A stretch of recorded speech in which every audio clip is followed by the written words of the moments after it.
and the 660 has a compressor fridge in it. Now you don't need to do anything with the compressor fridge. It'll be chilled for collection, and it just does its own thing. It's just constantly running off the leisure battery, so you won't need to do anything with that. Just in the cupboard above the oven, this is the controls for your hot water. So the front one is for gas, and the back one with EL is for electric. So when you're on hookup, you use the back one, and if you're not, you use the front one here, which is gas. So up above is 40 degrees, down to the bottom 70. The top setting's fine for dishes and the likes, the bottom one if you're having showers, and the same on the gas side also. The only difference is on the gas side, obviously make sure your gas bottle's turned on first, and you'll hear when you turn it on a little click that happens a few seconds afterwards. That's just letting you know that the gas is pulling through. Now it's worth checking just after a couple of minutes to make sure there's not a little red light here. Sometimes you get a gas lockout because there's air in the system. If that happens, turn it off, turn it back on, and it clears it. As I say, just make sure that you turn the gas bottle on first, because that also gives you a red light if it can't get the supply. Okay. And in the bathroom area, you'll see that this is the flap that I'm talking about. So closed for use, open for use. When you open it, give it a couple of seconds flush just to lubricate the bowl. Because it's plastic, you need to lubricate it, otherwise the urine can get into it a bit after a few days. So give it a couple of seconds flush, and then after use, give it a few minutes for all the water to run into the cassette, and then make sure you close it again to unwanted smells, spillages, etc. And the shower is tucked away behind the vanity here, so this swings over to this side, and then you have the shower area inside here. And just make sure that for travel that you put the little catch on the shower door here, and the same with the dividing door for the garage. You'll see for travel you pull it over, there's a little grab here, put that in place, and that stops it from flaying back and forth when you're driving, which can be quite a distraction. And there's some decent storage in the back here as well, as you can see. And all the equipment will be described at point of collection. It's listed on the website as well, in case you're unsure what to bring or not to bring. We do include everything, so literally you can just bring clothes with us. For the oven, so just standard, just like your hobs at home that are gas. Give it a few seconds first, and then when you light it, hold it a few seconds. There's a thermal switch on it that makes sure that it's lit, and then let the temperature come down and it'll just stay on. Your oven side, your grill side, same idea as the hob. Give it a few seconds first. When it's sparked, hold it for a few seconds afterwards, and always make sure that you pull this flap out when you're using the oven or the grill, otherwise the heat melts these buttons and it makes these not work. So just make sure you pull that out when you're using the hob. And just to show you how the lounge area works, so the bed is tucked away up the top here, the king size double bed.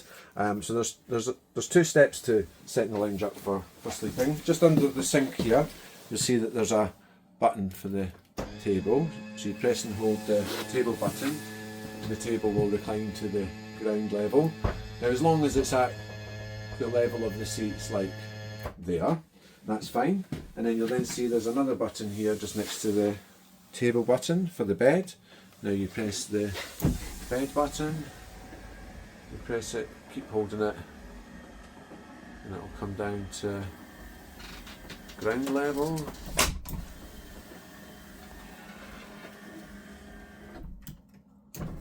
And then when you're done, it neatly tucks away back into the ceiling again.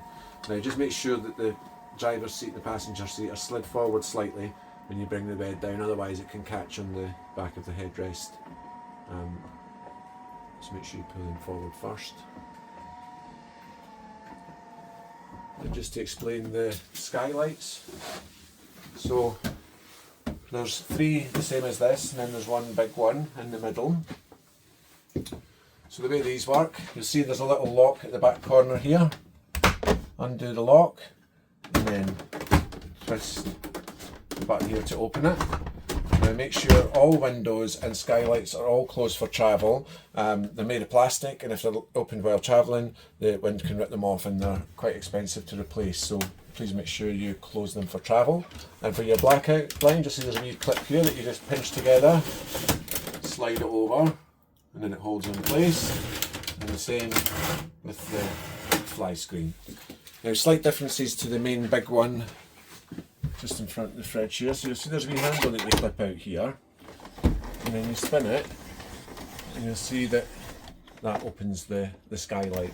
And then when you close it again, you'll see up in this corner here there's a little window aperture. You'll see if you turn it, you get a red line. Back half a turn with the handle and clip it back into place, and that's perfect for travel.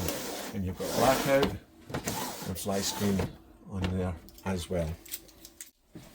Just to explain the way that the blinds work. So, up, clip into place, let the middle grab go and it just stays, and then pinch it to close it again, and you'll see it comes down with the fly screen. Just drop your fingers over these, pinch it, and guide it back up. Now this side doesn't open up, but the other side does, and you'll see there's little black buttons on the grabs that you have to press to open them. And then when you go to open it, if you open it slowly, there's 3 different open points. If you open it slowly, you'll hear a little click, and then you rest it back onto it. And to close it, you just do it quickly, and it bypasses the grabs. Lots of USB charging points in the 660. There's a couple here with some night lights. Couple here as well, so ideal when you're in your bed, you can charge on them. And there's also a TV tucked away here as well. Now, it's only as good as a signal in the area. Instructions will be given at point of collection. However, if you have like an Amazon Fire Stick or something, it's possibly worth bringing that, and then you can connect it to your phone because the signal can vary in Scotland. And you have a panoramic window at the front. There's your blackout on it. Then you have a fly screen also, and you have anchor points here. This is only for when you're parked up, not for when you're driving like you would with a car sunroof. Again, made of plastic. The wind will take it off, so make sure it's closed for travel. And there's handbooks also included in the hire as well, that covers everything that I've just covered on the video.